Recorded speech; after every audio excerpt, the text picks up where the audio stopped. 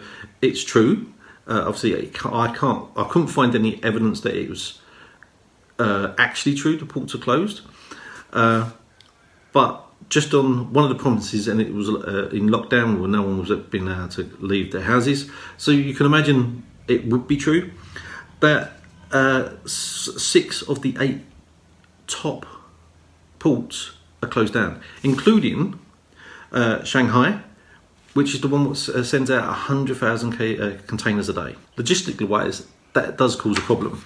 So not only are Hyundai, which is the car manufacturer, as you know, having problems in South Korea, now there's a report of Fiat is warning that production lines could be suspended in Europe.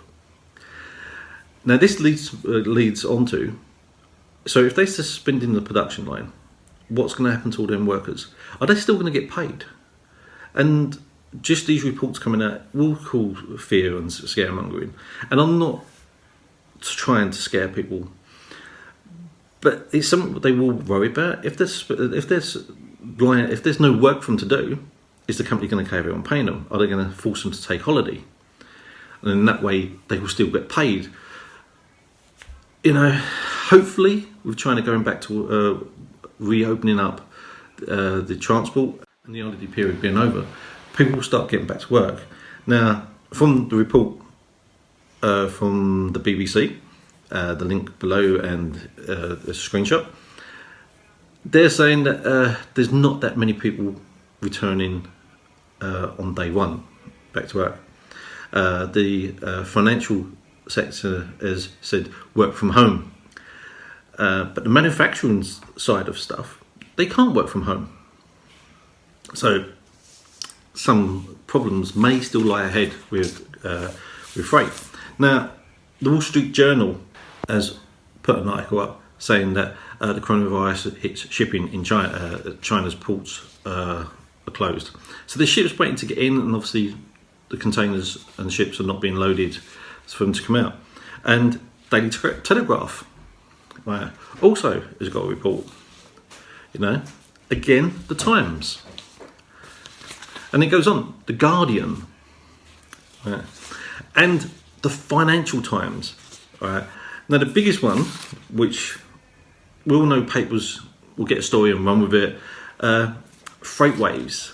These are, well, supposedly the world leaders in freight forwarding and stuff like that, who knows about transport of goods around the world, just like DHL supply chain and stuff. They even put up a warning about the virus. So yeah, so that's about the freight, what's leaving China. Now hopefully it's all, I know I'm going to know this, hopefully it will get back to normal.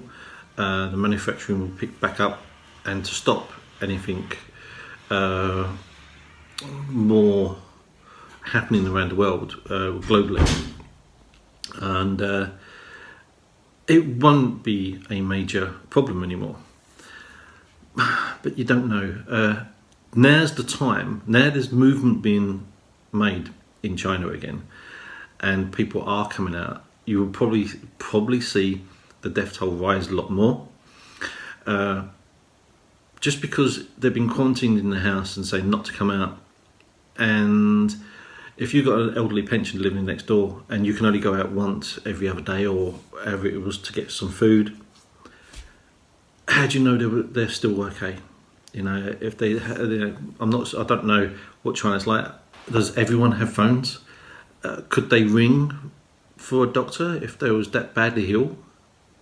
So you might see that people start realising they've not seen someone in a couple of days. So, and then they'll find that they passed away, or they're seriously ill and they can't get up. So you're going to probably see a rise in confirmed cases and in deaths, unfortunately. Let's come back over to England now, and the BBC report, a link below, says that there's 4 more cases of the coronavirus in England, and it seems to stem back from the original man who went for a conference meeting, I believe, in Singapore, but I could be mistaken where the thing was. But he came back. From the report, it says that he went to France first, then come here. I don't know, but just from that one man, he's infected 5 people. Potentially, I'm not saying he infected each one, but from the one, we've got 5 more. Now, how many other people have they seen? With the incubation period of up to 14 days, how many people do you come in contact with in a 14-day period? Yes, loads. And then, so as we know, it is highly contagious. So are we looking at another outbreak here now? You know, hopefully we can get a hold of it before it becomes a problem. If we keep if we get the people before it does become a problem, we can manage it. But we won't be able to manage it if there's suddenly 100 cases now. You know, because hospitals are not geared up to have an influx of 100, 200, 1,000 people in one go. No hospital can, not even in China. And that's why they built these new extra hospitals, because the existing hospitals can't cope. So, yeah, it's not all good news, but hopefully we can ride it out. Just be prepared, be informed. And it's not about being scared about what's happening, it's about being prepared for it.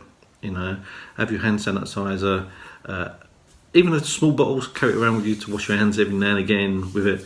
You know, especially if you've gone to a lavatory, public lavatory, anywhere, just wash your hands with the antiseptic creams, the washes. So yeah, so that's it for this one. If you enjoyed this video and found it interesting, give us a thumbs up. It's always handy, it helps us with the algorithms. And if you haven't already subscribed, please do so. And you can see my charming face next time. See you soon. Bye.